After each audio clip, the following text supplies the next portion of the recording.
Selamat siang dari Eka Nokopi Johor. Jumpa lagi kita dalam acara Ngobrol Bareng Taufik. Sore ini kita ngobrol dengan beberapa narasumber kami untuk membahas tentang pemilihan presiden 2024. Akhir-akhir ini gelombang kandidat capres semakin kencang.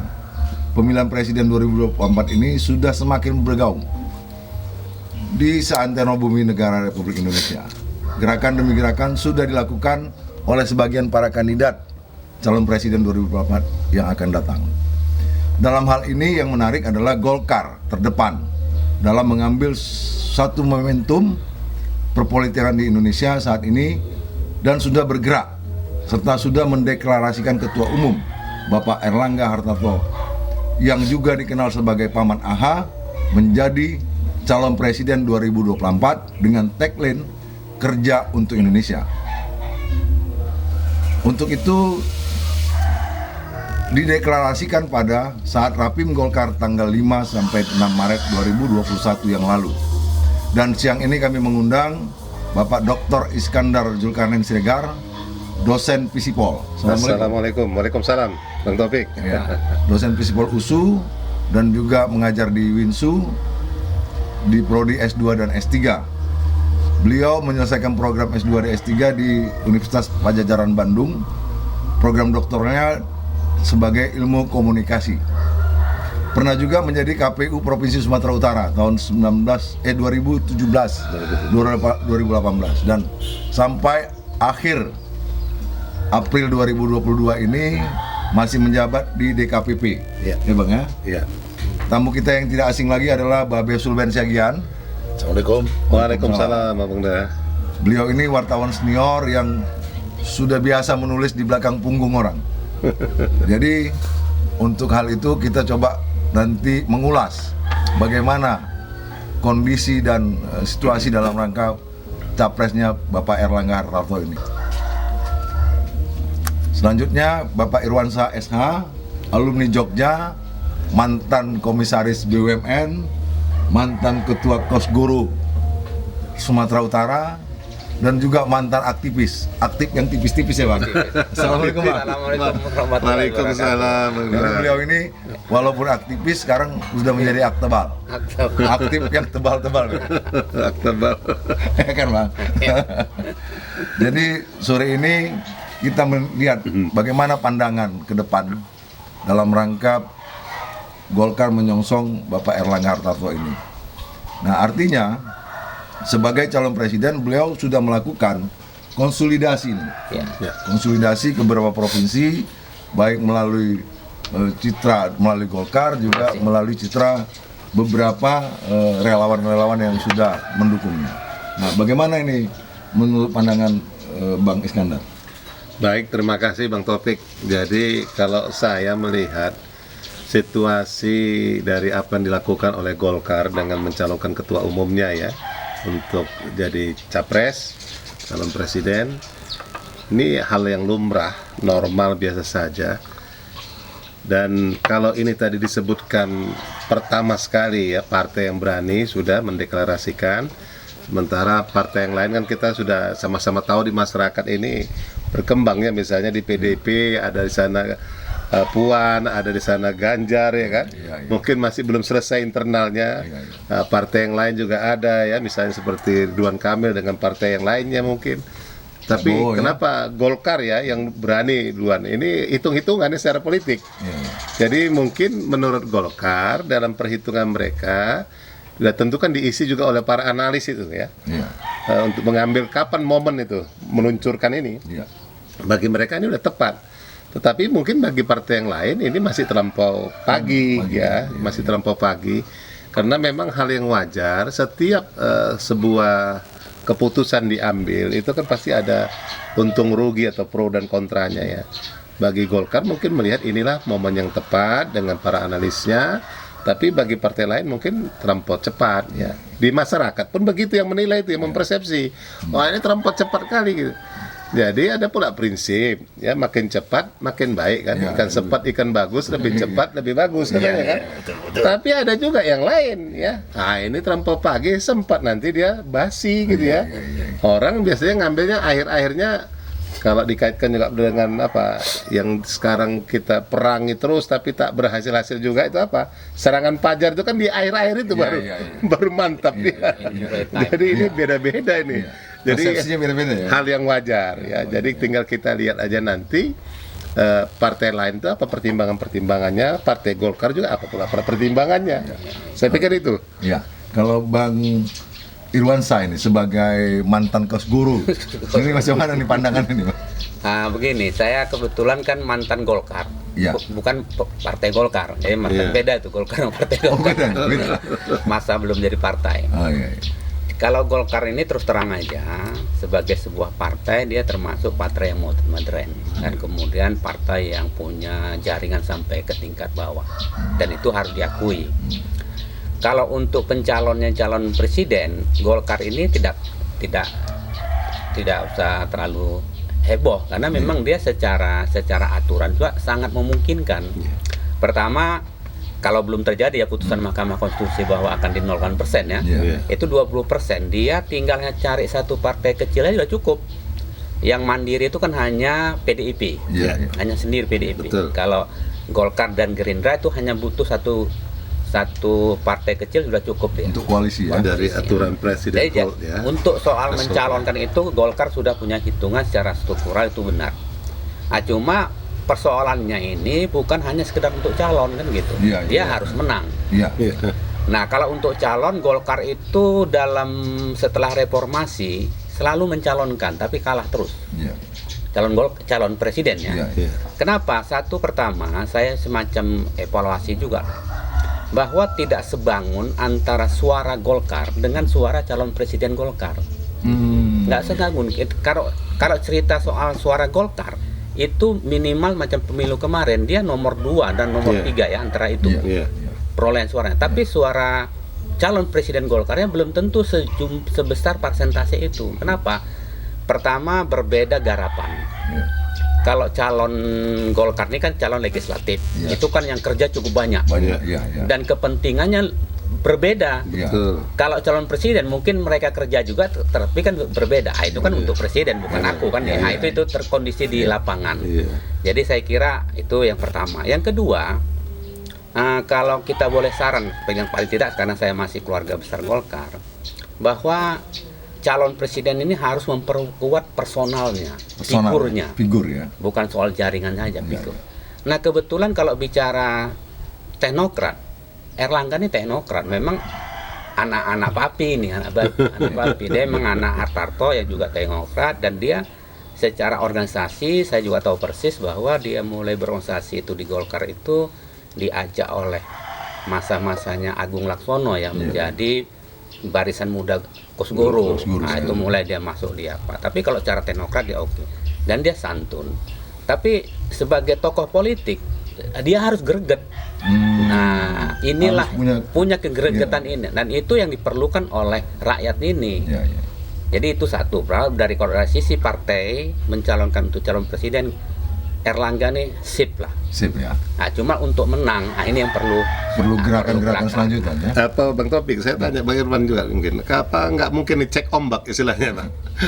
Nah, kalau Golkar itu nggak perlu cek ombak karena dia punya jaringan sampai ke tingkat bawah. Iya. Sampai Dia ke bawah sampai ya. ke bawah, dia partai yang paling solid untuk ke bawah lah. Iya. Kalau kita Tapi bicara barangkali mungkin untuk figur.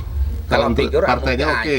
Oke, partainya figur Nah, mungkin figurnya nih, karena tadi abang kan bilang ini kadang-kadang nggak sesuai dia ya. nggak sesuai, dia cek ombak. Tapi buktinya begini, cek ombak itu enggak juga karena dia sudah diputuskan dalam rapim jauh sebelumnya, iya, dan betul. itu secara kegolkaran itu berterima sama Golkar kan. Iya, Tidak ada gap, ya. gap lah. Iya. Pokoknya sepakat lah untuk dia calon dari Golkar. Nah, cuma untuk calon presiden, itu yang perlu pandangan yang lebih kritis. Iya. Kenapa?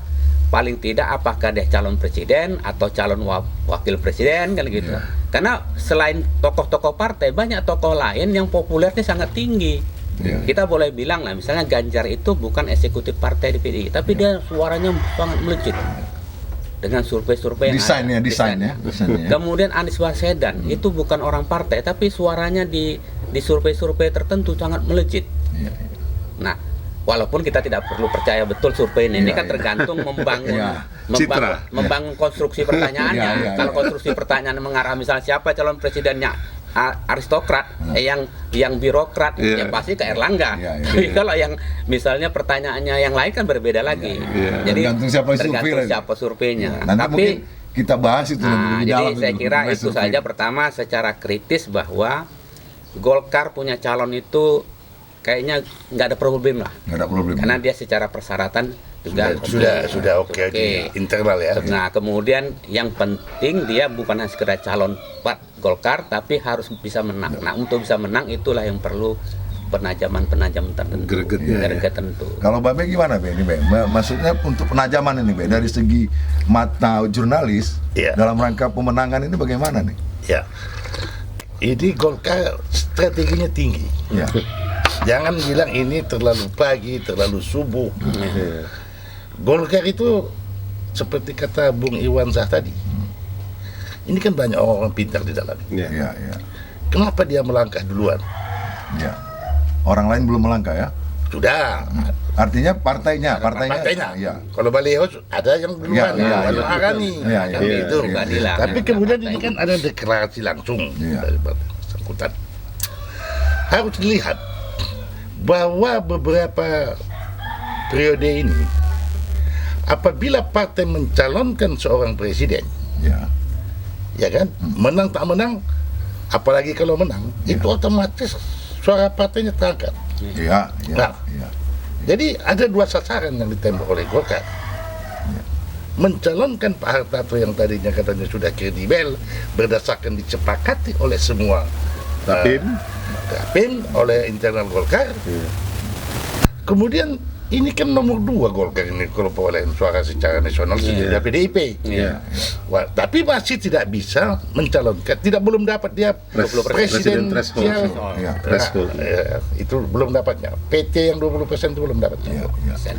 Nah, tentu kekuatan partai itu kan di perolehan kursi.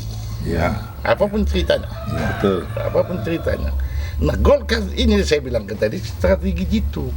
Dia calonkan Hartarto yang ternyata diterima oleh internal, ya kan? Apabila dia mencalon presiden yang dicalonkan partainya, itu dengan otomatis suara partainya akan terangkat. Ini kan persoalan yang disampaikan Bang Irwan tadi. Artinya tidak hanya di internal, eksternalnya bagaimana? Nah, ini dari segi mata jurnalis. Seperti sosialisasi. Eksternal. Nah, eksternal ini sosialisasi. Makanya Pak Erlangga ini kan sudah mulai pakai baleho. Sudah. Ya kan? Artinya dan gini. saya melihat ini berhasil. Dia sambil baleho main wusu. Apa barometer bagi saya selaku seorang jurnalis? Dia mulai ditembak. Sudah ditembak. Itu memang tembakannya memang sering sekali kalau ini juga barometer. Konsekuensi itu karena pencalonan lebih awal dilihat orang langsung. Dan langkah politik, catur politik diberikan Erlangga. Jadi jangan dibilang dia ditembak tidak menentu saja. Dia udah bicara dengan Anies. Seperti kata Bung Irawan Shah tadi, bukan harus jadi presiden, harus berkuasa. Masih bisa bergening JK, 2 periode 2 presiden dia jadi wapres. Dari Golkar itu. Dari Golkar. Tulen Golkar itu. Ada masalah kan? Yang pertama nggak dari Golkar. Enggak, maksudnya JK-nya Tulen orang Golkar. Tapi pencalonnya tidak dari Golkar. Tidak dari Golkar. Artinya kan dia lebih dikenal dengan orang Golkar, ya kan? Iya. Nah, ini sudah membuat orang ketak-ketir. Kalau Erlangga dianggap enteng, dia tidak ditembak ini. Saya melihat di situ. Jadi kan yang menarik ini ada Siti Zuhro ini.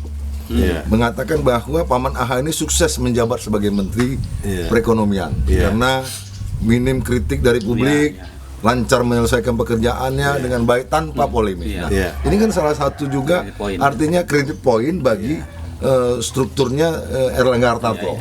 Nah, sekarang yang Bang Iwan tadi sampaikan, Bang Irwansyah sampaikan bahwa lembaga-lembaga survei sekarang lagi bermain ini. Ini gimana nih dari sudut pandangan Dr. Iskandar dalam rangka komunikasi politik ini? Baik, terima kasih Bang Taufik. Jadi kalau saya melihat, ya ini memang juga prime time-nya lembaga-lembaga survei ya. Iya, iya. Ini memang ya zaman emasnya lah ya. Jadi di sini survei ini cuma tadi kembali kepada trust, kepercayaan masyarakat. Iya. Apakah masyarakat masih mempercayai lembaga survei ya? Survei. Karena pengalaman yang lalu kan survei ini kan tinggal minta disetel mau yang mana yang apa ya berdasarkan pesanan. Iya. Oh, iya. Nah ini juga pengaruhnya kepada masyarakat ya. Mudah-mudahan masyarakat kita itu kan masih ingat ya, ingatannya panjang. Tak dondam dia tapi ingatannya panjang. panjang, iya, Gitu iya. kan. Teringat ya. Pengingat ya, pengingat. Iya, pengingat. Jadi kalau ini masih tertanam, waktu ini ya sia-sia juga. Saya setuju dengan pendapat Bang Sulben tadi. Erlangga dengan Partai Golkarnya ini ya lebih cepat dia, karena saya melihat Golkar ini belajar dari pengalaman. Ya cerdas ini, strateginya pintar. Karena yang lalu-lalu dia tak berhasil jadi presiden, tapi jadi wakil presiden. Itu karena mereka sendiri secara internal, saya melihat tidak ada kesatuan suara, kebulatan itu untuk mencalonkan dari Golkarnya itu secara solid gitu. Ini kan kasus 2014 ini Bang Iwan. Nah, jadi Yang Abu ini Rizal Bakri kalau dia. diupayakan Erlangga dari sejak awal, mungkin paling tidak terbentuk, terbina internal sendiri jadi solid ini. Jadi embrio ya. Iya. Jadi ini targetnya mungkin kalau apa tidak ada tawar-menawar nih, tetap harus presiden. Nah, begitu sudah maunya orang internal Golkar. Ya. Nah tadi itu tadi kembali pada eksternal ini kan Iya. persoalan internal kan beda dengan eksternal. Eksternal Iya. itu kan masyarakat umum banyak. Iya. Iya. Nah ini sekarang memoles masyarakat umum banyak ini bagaimana? Jadi seperti pendapat dari peneliti LIPI tadi, Prof. Juro tadi, saya setuju ya. Artinya kerjanya Pak Erlangga ini, Paman AHY ini sudah mulai dikuburkan ini ya. Bahkan sampai ke daerah-daerah. Golkar ini kalau untuk Golkar Sumatera Utara saya pikir pemberitaan bantuan-bantuan ini kerja-kerja nyata langsung nih, yang langsung dirasakan rakyat, mengambil hati rakyat langsung. Ini besar sekali ya pemberian bantuan beras apa semua. Wah ini sumur kita ini, Iya. apalagi yang juga dilakukan sendiri secara langsung oleh Pak Erlangga. Katakanlah Iya. bahwa sekarang ini konsolidasi Golkar di daerah Sudah mulai menguat. Iya. itu menguat. Dan kita yang dekat saja, Iya, iya. Ketua IJEK selaku Ketua Golkar Sumut. DPD Sumut, ya itu udah banyak berbuat lah. Iya. Bedah rumah, apa Iya, semua bantuan-bantuan itu. sosial. Nah, dan Luar ini- biasa. ini- Jadi Iya, betul. persiapannya Cuma- matang. cuma begini. Gimana Bang? Untuk calon presiden ini kan dia kerja politik. iya. Iya. Nah, kerja politik ini ada perbedaannya dengan kerja social image, Iya. kan itu. Iya. Social image ini bisa dibangun dengan cara berbagi-bagi, bagi Iya. beras, bagi sembako segala Iya. macam. Itu social image ya. Social image. Iya, iya. Nah, kerja politik bukan itu saja, Iya. bukan itu sebagai bagian Bagian mungkin kecil. sosialisasi bahwa ini format. Tapi kerja politik apa? Dia bisa menggolkan kebijakan-kebijakan yang menguntungkan rakyat secara luas. Itu kerja politik. Iya. Nah itu yang harus dikerjakan sekarang oleh Fraksi-fraksi Erlangga Golkar dan lah ya. oleh Golkar. Jadi kerja-kerja politik seperti itu. Nah kalau soal bagi-bagi sebagai perbandingan ya, waktu pemilu yang lalu perkara bagi-bagi itu nggak kalah tuh Perindo. Iya. Dia punya media mulai RCTI, Purna, ada 5 media TV mainstream. Iya. Lainnya cetaknya Lain ya. cetaknya, dia bagi dengan ambulan, dia bagi semacam macam. Akhirnya masuk pun dia tidak. Iya, iya. Nah itu Masyarakat tambah pintar. pintar. Balik ke Golkar. Golkar itu setelah reformasi apa yang nggak dibakar untuk Golkar Iya. masa zaman Akbar Tanjung waktu ketua umum. Iya. Karena masa reformasi dosa semua orde baru itu dijatuhkan kepada Iya, Golkar. Golkar. Tetapi karena kerja politik Akbar Tanjung sebagai ketua umum Golkar dan Golkar bekerja secara benar, itu masih bisa dapat nomor 2 pemilu pada setelah Iya, reformasi. 2004 itu ya. Bayangkan. Kalau bayan orang Golkar itu bahkan zaman Gus Dur pun udah ada apa Minta untuk bubarkan. bubarkan. Iya, iya, iya. Itu pokoknya dosa Orde Baru jatuhkan semua sama Golkar. Tapi Ini- Golkar bisa bangkit. Kenapa? Karena kerja politik. Ya. Nah, itu yang perlu saya secara pernah di Golkar mengingatkan nama Golkar. Bukan hanya kerja sosial. Politik juga Politik perlu, harus ya. perlu. Ya. Kalau kerja sosial tuh boleh, bukan tidak boleh bagi Itu pendukung lah ya. Pendukung. Itu hanya pendukung, komplementer lah. Ya, komplementer, Tapi ya. kalau partai politik harus kerja politik. Iya. Begitu juga yang harus dikerjakan oleh Erlangga calon presiden yang akan datang. Jadi jangan hanya kerja-kerja. Misalnya kata Profesor Juhro tadi ya, dari satu sisi betul sebagai birokrat, sebagai teknokrat, tapi sebagai tokoh politik, wah kalah dia sama Ganjar. Iya. Ganjar hanya wali kota, Gubernur ya. Jawa Jawa Tengah. Tengah. Dan dia dikucilkan sama orang-orang PDI tertentu, tapi bisa melejit. Iya. Bukan saya tidak percaya sama survei itu, tapi hampir rata. Kan begini, surveinya begini ya, lembaga survei ini yang terdaftar di KPU ada 40 Ya. yang terverifikasi. Yang dapat izin. Nah, rata-rata yang lembaga survei itu mengunggulkan Iya. orang-orang populer seperti ini. Tapi bukan belum berarti dia menang ya, Iya. populer. Nah, muncullah kemudian lembaga-lembaga survei pesanan lain. Bukan salah, tapi digiring pertanyaan itu menjadi sipolan menjadi lebih tinggi, sipolan lagi. Itu biasalah. Nah, tapi lembaga survei, terutama contohnya nggak usah jauh-jauh lah. Kemarin ada lembaga survei yang mengekspos tentang Erlangga. Iya. Namanya LSI. Iya. Orang nggak, oh hebat LSI. Ternyata LSI yang dimaksud itu bukan lembaga survei Survei JAC, Indonesia. tapi lembaga, bukan lembaga ya. LSI juga judulnya, lembaga survei juga, tapi bukan dari JAC. Serupa tapi tak sama. Serupa, ya. Ini kan kesannya jangan Erlangga terprovokasi dengan pola-pola Lembaga-lembaga seperti itu, ini. iya, Ini iya. mainan-mainan anak Jakarta biasa lah Iya, kan, iya, biasa. iya. Nah, saya kira pertama kembali Golkar harus kerja politik, sedangkan kerja komplementer itu boleh-boleh saja, tapi kerja politik perlu. Ya. Nah. Jadi artinya lembaga survei ini boleh dilihat, tapi jangan percaya terlalu dalam. Tidak, harus Jangan dilihat. terpesona ya, Ya, terpesona. Ya. Tidak boleh terpesona. Tetapi apapun kita katakan tentang lembaga survei ini, karena dia sudah dilemparkan kepada masyarakat. Iya, Pak. Ya. Saya lebih suka mengatakan Paman AHA. Ya. Ini sebutan ini, kalau dari segi Budaya. betul ini. Iya. Paman Sam. Iya. Iya kan, Iya, Paman iya, AHA. Ini Paman AHA. Iya. Saya lebih suka memakai dia Paman AHA. Jadi framing ya, Bang. Mudah-mudahan Kalau medianya di framing ya. Apalah didengar oleh Dibentuk, Golkar. dibingkai dia. Iya. Paman AHA ya. Ya supaya Dibingkai deh. Presiden Paman AHA. Iya. Ini kan akrabnya cukup. Dengan nilai-nilai kita. Iya, karena betul. itu betul. Iya. Mau tidak mau kita sebenarnya kan pemilih untuk pilpres itu kan terbelah dua. Iya. Ya. Mau tidak mau itu suka atau tidak itu terkondisi. Kita lihat aja di media-media online sekarang, begitu banyaknya emak-emak yang kecewa sama Prabowo. Emak-emak ini nggak ngerti, pokoknya kecewa betul. Prabowo kok begini aja. Iya. Nah, itu jatuh pilihannya, kecenderungannya tidak ke tokoh partai. Iya. Bukan dia nggak suka, kecenderungannya tidak jatuh ke tokoh partai pilihan itu. Ya kecewa-kecewa pada pemilihan dulu. Jadi itu harus juga diapresiasi oleh partai-partai yang ada, termasuk Golkar. Kalau bisa di sweet ya. Harus betul-betul. Saya lihat begitu gejala. Ya. Karena power emak-emak ini luar biasa. Luar biasa. Iya. Emak-emak kok dilawan. Keluar duit. Iya. Segala macam. Lu sekarang udah bantu capres, udah bantu duit, pergi sana nggak pamit-pamit aja gitu. Marah lagi ya. Jadi hari tanya, nanti begini sama emak. Kalau saya sekarang pilih ke sini. Iya. Kalau saya yang lain, nanti dulu lah, saya takut ketipu lagi ya. Iya. Ini juga kerja politik itu seperti itu yang harus dilakukan. Iya. Khusus kasus Medan ya, misalnya Sumatera Utara, Medan lah. Saya agak kagum juga sama si Dewi Waspada itu. Dia ibu dia. Dia Dewi bisa Bursa. menggagas persatuan wanita Medan kemarin. Iya. Itu luar Iya, biasa iya, itu. iya. Nah, yang begitu-gitu harus diapresiasi. Iya, iya. Pendekatannya gimana itu teknik-teknik Golkar lah. Iya. Bagaimana masuk ke dalam itu sambil berenang ya, Be? Menang. Jadi Iya. bukan hanya tampil, misalnya bukan koreksi sama ini one team Golkar. Iya. Bukan koreksi sama Golkar Sumatera Utara ya. Iya. Nah, Ijek sebagai ketua Golkar Iya. itu jangan membangun menjadi fans clubnya Ijek. Itu yang saya ketakuti sekarang nanti. Jangan terbangun tanpa disadari terbangunlah fans clubnya Ijek. Jadi Bukan powernya bisa terbelah ya, Pak. terbelah. Itu yang terkondisi. Nggak usah jauh-jauh lah. Kita pun lihat sekarang baliho-baliho.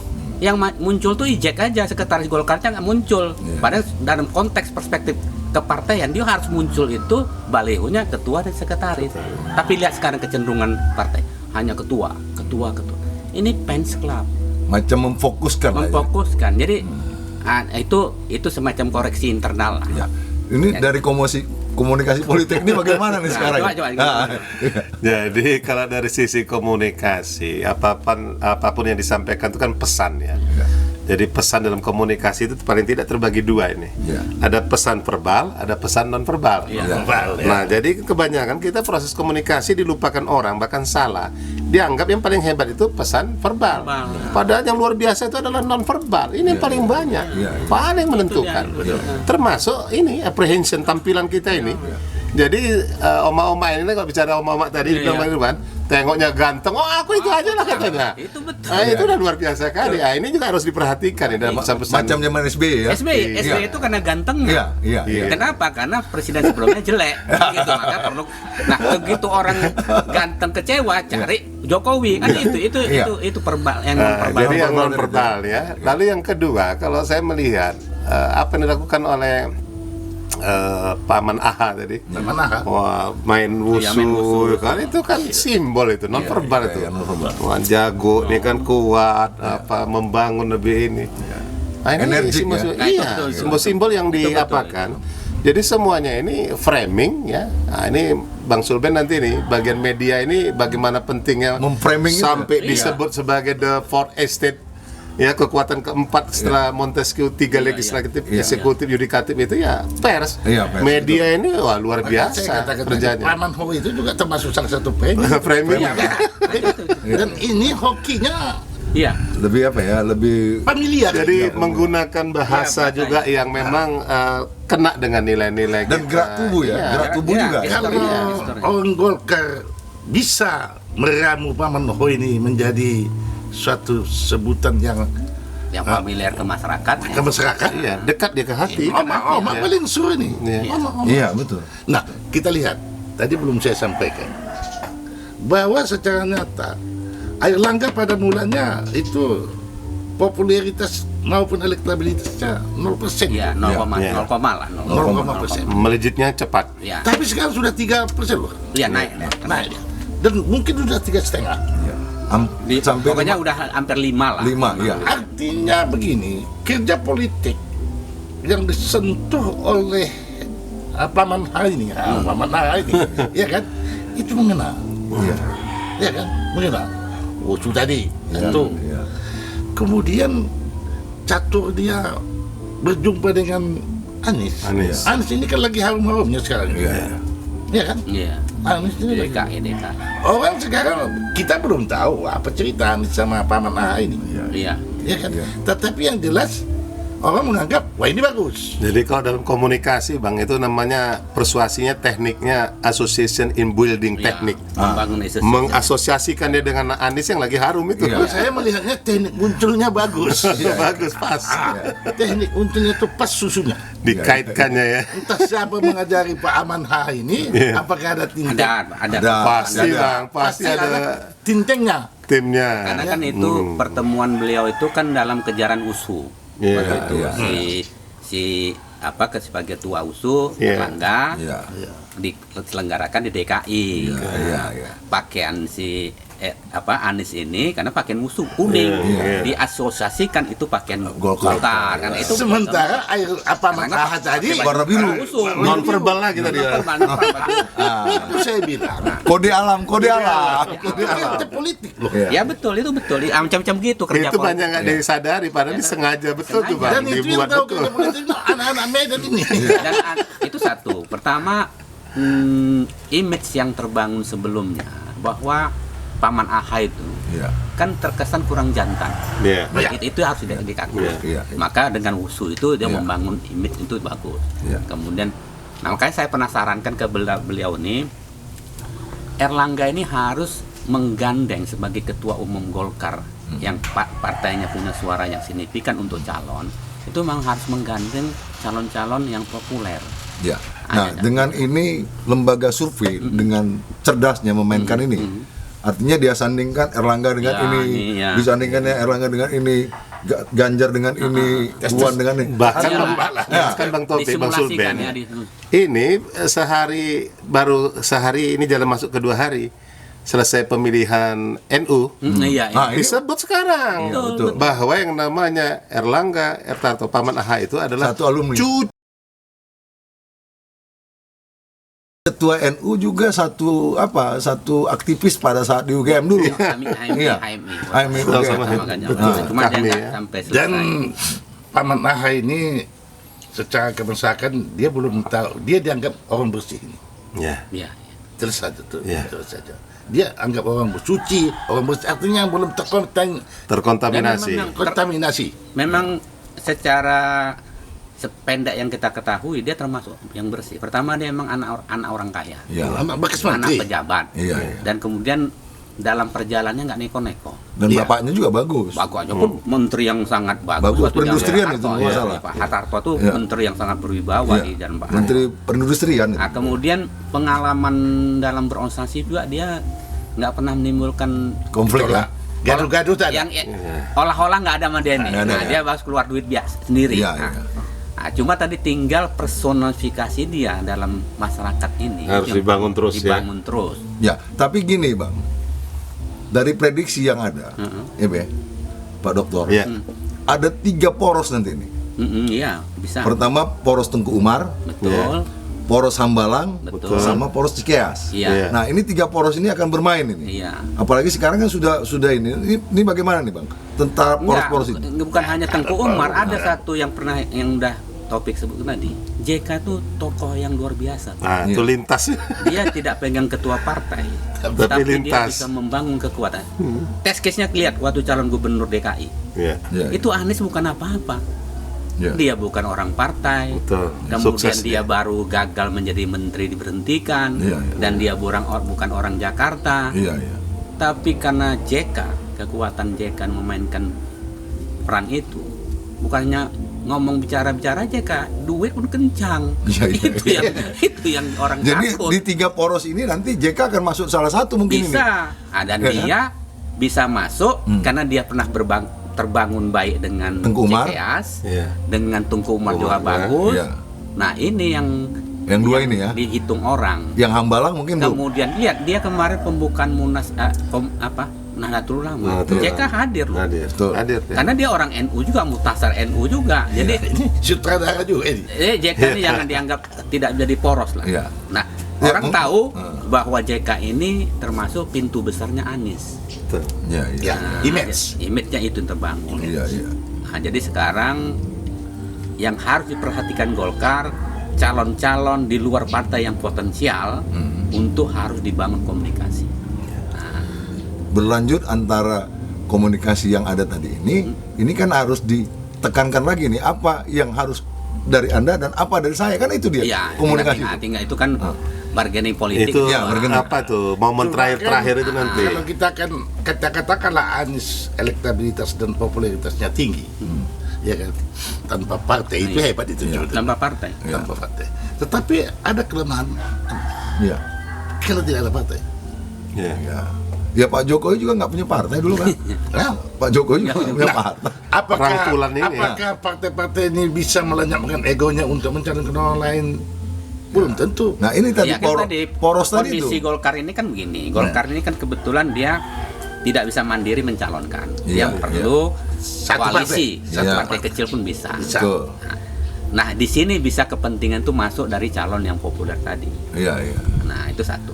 Kedua, Golkar pun juga pernah mengalami pada zaman masa kemarin itu kan nggak punya calon presiden, Res. Ya karena diserahkan sama Prabowo, Prabowo itu. kan. Iya, Nah, 2014. Prabowo. Kenapa? Iya. Karena waktu itu emang figur di Golkar nggak ada Nggak kuat. yang nggak kuat. Nah, Iya. makanya sekarang itu pengalaman itu, maka sejak sekarang Mereka genjot untuk dari dalam. Iya betul. Nah, cuma tadi harus diboboti tentang personifikasi Dari Paman Ahy ini ya. Paman Ahy ini. Iya. Kalau bagi Golkarnya sudah oke lah, nggak ada problem. Dari dia partai sudah- oke. partainya besar, banyak Kadernya orang-orang sampai ke Golkar bawah. sampai ke bawah, orang-orang pinternya banyak, orang-orang Iya. berduitnya banyak. Ya, contoh Sumatera Utara ada Babe Sulben. Sulben. Ah, ini kan menggetarkan juga Iya, Sumatera iya. Utara kan Iya, gitu. iya, iya. Jadi harus betul-betul dibangun kerja politik, Iya. bukannya kerja sosial image, Dan non verbal tadi ya. non verbal tadi. Cuma apapun yang kita bicarakan ini kan kuncinya di tangan penyelenggara ini. Oh iya, iya. Kita kan yang ngamati, kita kan yang ngamati. Iya, apapun ceritanya di tangan penyelenggara. yang ngamati. Nah, hitam putih itu di atas penyelenggara. Nah, Betul. Bang Dr. Iskandar kita ini kan salah satu mantan KPU dan sekarang DKPP nih. Iya. Iya. DKPP KPU. Ya, tim Iya. pemeriksa daerah Iya. Dewan Kehormatan Ini gimana nih, Bang? Pemilu. Jadi kami melihat begini Bang Topik, dari pengalaman saja. Iya. Ini pengalaman yang berbicara ketika sidang-sidang. Ini memang kami temukan banyak penyelenggara pemilu, walaupun secara Undang-Undang Nomor 7 2017 kan diatur penyelenggara pemilu itu kan 3. Iya. KPU, Bawaslu, ya DKPP. Ya, jadi nggak terlepas ini 3 ini. Tiga, ya. Nah, dari sidang-sidang, dari laporan yang masuk dari DKPP yang kami laksanakan itu, kasus gratifikasi kepada penyelenggara pemilu ini memang meningkat. Meningkat ya. Oh, kan meningkat. Trennya Meningkat. begitu ya? Iya. Jadi misalnya penyelenggara pemilu itu bahkan kadang-kadang komisioner itu dikadali sama sekretariat. Iya. Bisa jadi. Sekretariatnya berani bermain. Yang bermain ya. Komisionernya Iya. etik, Secara tetap struktur takut. dibawa Ya. dia ya. Sekretariatnya yang main. Iya, betul. Satu suara itu paling murah 10.000. Iya. Nah, inilah. Bisa diberikan sampai 200.000 suara. Kalau di tingkat kabupaten kota, sampai kabupaten kota, Bang. Transaksional. Itu ya. misalnya 3.000 suara, dijanjikan untuk bisa jadi duduk, masuk pasti menang. Iya. Jadi ini luar biasa peningkatan itu. Iya, Nah, iya. dari pengalaman kami di DKPP yang kami tahu itu dulu 2020 itu Papua nomor 1. Iya. Urutan teratas dalam Transaksional pengaduan tadi ya, di DKPP. Tetapi 2021 Sumut juara 1 Sumut, ya. mengalahkan Papua. Nah, ini banyak masuk dari Nias ya, Oh, Nias Nias Selatan. ya, betul. Nah, ini Nias, ya. soal luar biasa. Nias, ya. Cara para kandidat lah ya, para Iya. kandidat melalui tangan-tangannya untuk mengawal penyelenggara ini bagaimana? Jadi sudah terdengar ini di luar ada semacam adigium ya. Dibilang ngapain pakai bayar partai, bayar perahu mahal iya. sampai berapa M katanya. Iya. Nah, gue sama berapa ratus juta ya sama Bisik-bisik tetangga lagi. ya, sama sekretariat saya sama penyelenggara langsung lebih murah katanya, lebih mantap katanya. Itu udah sampai seperti begitu itu dengung-dengungnya itu. Berarti harus diperbaiki nih struktur. Wah, jadi ini bagi pengawas pemilu juga ya. Tapi ya, kalau kita sebut pengawas pemilu tidak hanya DKPP kan masalah etik ya. Ada lagi. Bawaslu juga terlibat juga yang begini. Jadi mungkin dari atas ya termasuk Gakumdu ya, karena money politik ini kan tekad kita bersama ini untuk memberantas, walaupun tak bisa ya minimal Ada meminimalisir upaya, kan, ada upaya menekan. Karena kalau enggak ini berkembang terus kita. Budaya money politik merusak segala kerja capek kita itu tak terhargai. Itu kelemahan demokrasi. Iya, Ya, demokrasi dan kita ini itu. yang perlu kita waspadai Iya, ya. itu. Iya. Artinya bukan hanya soal pileg itu. Iya. Pilpres ini gini, suka atau tidak suka, bukan hanya Indonesia, Iya. itu ada oligarki. Betul. Kekuatan oligarki ini kekuatan di luar kekuasaan, tetapi bisa mengatur. Termasuk soal ini, contohnya nggak usah jauh-jauh ya, saya contohkan. Itu kok tiba-tiba Kodori itu bikin gerakan calon 3 periode. 3 periode, nggak 3 periode, bukan ini untuk menyatukan kondisi harus calon Jokowi dan Jokowi. Prabowo. itu nggak kerja dia itu, Iya. tapi pasti ada yang memainkan itu. Iya. Itu tanda-tandanya, itu satu. Apa istilahnya ada bohirnya? Ada bohirnya, Iya. ya kan gitu. Dan itu terbentuk di beberapa daerah loh. Iya, iya. Satu, kedua, Sempat ini terbentuk. sekarang muncul euforia untuk menolkan persen Iya. BT. Oh, itu desakan terus. Itu desakan terus main nih karena masih. Betul. Ini kan ada mainan apa? Iya. Ini mainan oligarki juga bisa. Iya. Mungkin kalau kita pertahankan yang 20% ini, calonnya nggak mungkin begini, kita buka saja, kita mainkan segala macam, 0%, nanti baru kita duiti. Iya, iya. Karena itulah salah satu kelemahan sistem pemilu one foot one man, One man. yang dengan kondisi budaya, ya. ekonomi yang masih seperti kita. Masih di perut ya. Kalau di kota-kota masih oke lah, kita nggak bisa dibayar. Tapi kalau di pedesaan, contohnya nggak so jauh-jauh ya. Kenapa orang dalam pilpres di Indonesia itu pegang NU? NU itu hampir 100 juta lah anggotanya dan itu di pedesaan. Iya, iya. Iya. Itu kalau cara memainkannya pas, bukan soal di duit Iya, ya. Memainkannya pas, selesai. Kemarin tuh Jokowi bisa kalah kalau nggak Maruf Oh, iya. Amin. Oh, Iya. iya, iya. Itu ceritanya sederhana, dibangun image gue usah pilih Prabowo, engkau nggak eneng tahlilan. Nah, Nah, selesai. selesai. Itu aja kuncinya Kunci. cik. Nah, itulah kerja politik itu. Yang itu bukan hanya sekedar kasih beras, tapi kerja politik itu harus cermat. Harus dijalankan. Itu yang saya Strateginya. maksud. Tapi Golkar sudah mulai membangun MPO namanya, media. Iya, betul. Nah, MPO ini kan sudah mulai dibangun. Kalau cara kerja profesional dan modern itu Iya. Golkar nggak usah dilawan. Ya, Sudah Dari luar biasa. Golkar sudah itu zaman masih terbiasa Golkar ya, pun dia punya tersistematis. namanya kader sedulur, sekasur, Sekamar. sekasur, Sekasur. sedulur, Nah, sesumur, sesumur. Itu sudah jaringan. Jadi satu kader minimal dia mempengaruhi 5 orang. Iya. Ya.